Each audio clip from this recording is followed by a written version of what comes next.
How can you live a life of love and happiness? That's the topic of this week's meditation, and it's obviously a huge question.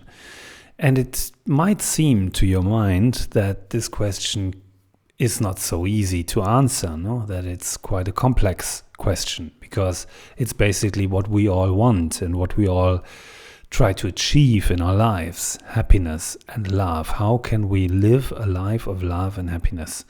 Well, this week I would like to suggest a very simple and very deep practice, the practice of Metta or Maitri. Metta is the language Pali, an old Indian language, which is very close to what the Buddha spoke. And Maitri is Sanskrito, the ancient Indian language. And Metta or Maitri means love. But it means love in a certain sense, in a certain way. It's universal love.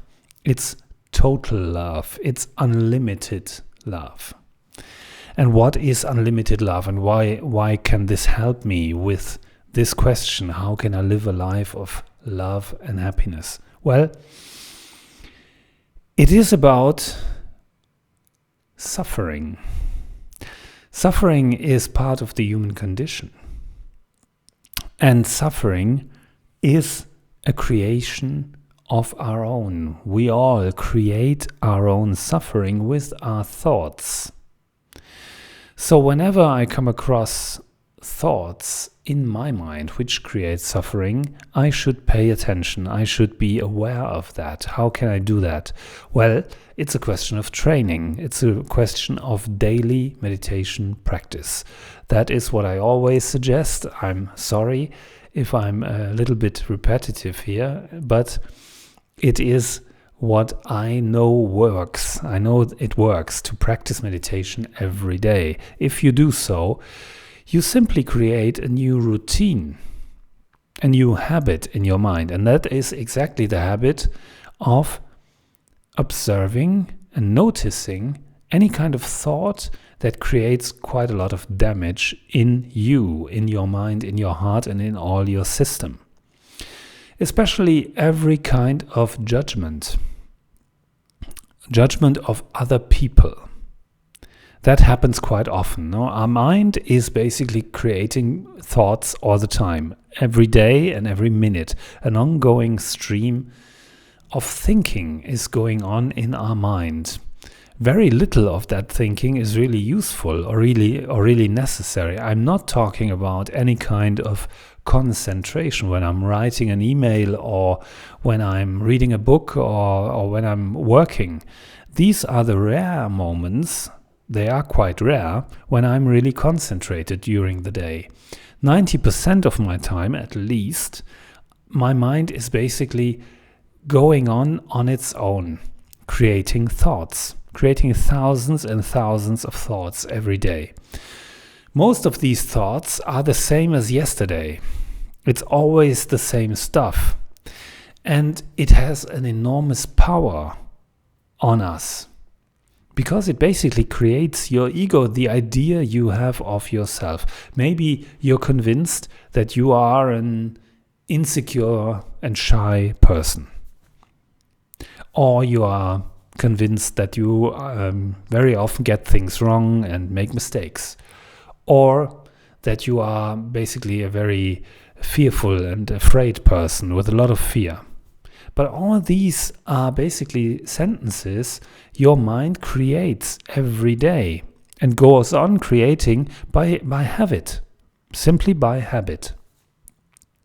So this is the enormous power of the unconscious mind on our life and on the image we have of ourselves, no?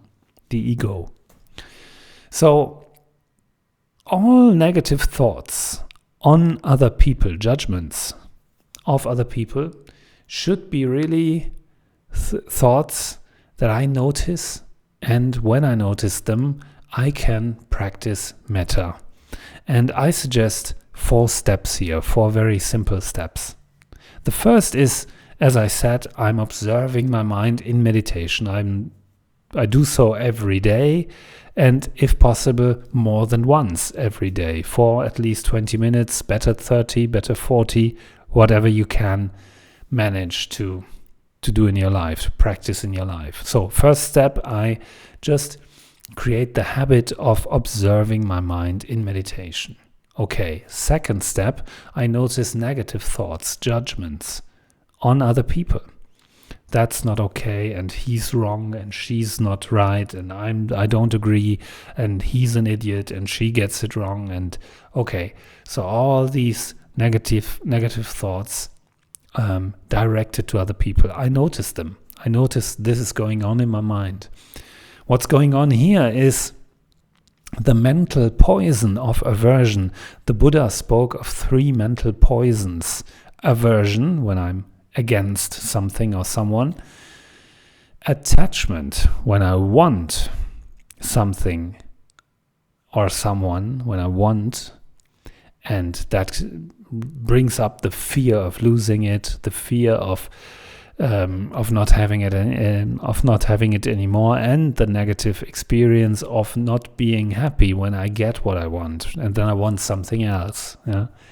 So attachment and aversion, and the third one is confusion, ignorance, when I don't know what's going on and when I don't know what are the roots of my suffering and what can I do in order not to suffer.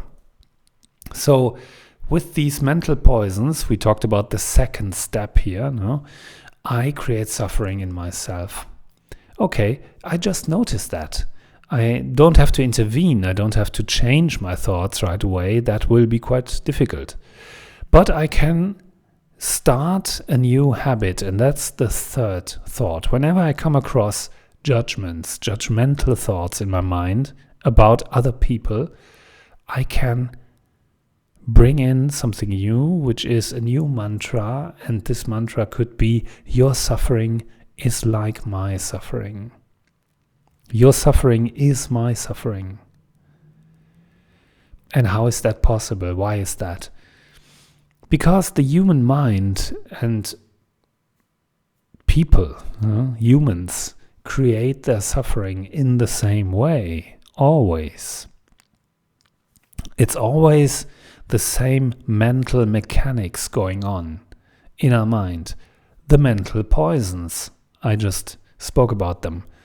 The mental poisons of aversion or attachment or ignorance are creating suffering. That's mental suffering, and it will soon become emotional suffering in my body. It will be felt in my body. So that's the way how humans create their own suffering always, and I can see that everywhere in other people. When I don't agree, when I think somebody is getting it wrong, is making a mistake, that's moments when I can just realize he or she is creating suffering to herself, to himself.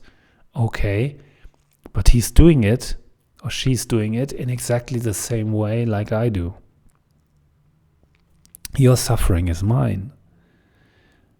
It's the same way of creation of suffering. This brings me much, much closer to all other people, and then I can complete the process with the fourth step, which is, I wish you happiness. Extremely simple. Yeah, I wish you happiness. I wish you that also you can be happy. So that's the practice of metta, and it can change everything because it can become a new habit. When you practice like this in meditation, whenever you come across negative thoughts about other people, you will create a new habit, and a new energy will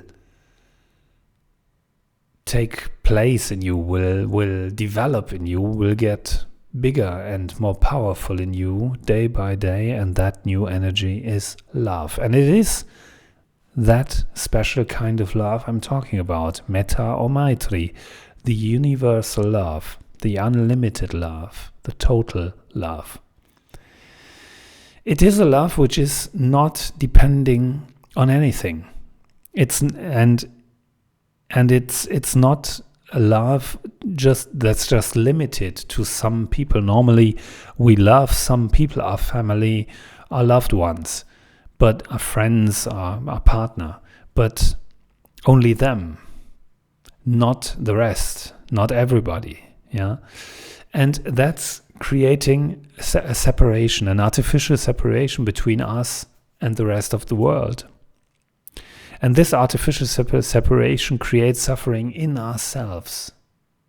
And it's not necessary. We can open up. We can completely open up and say, well, what you do there is completely wrong in my view, but your suffering is like mine.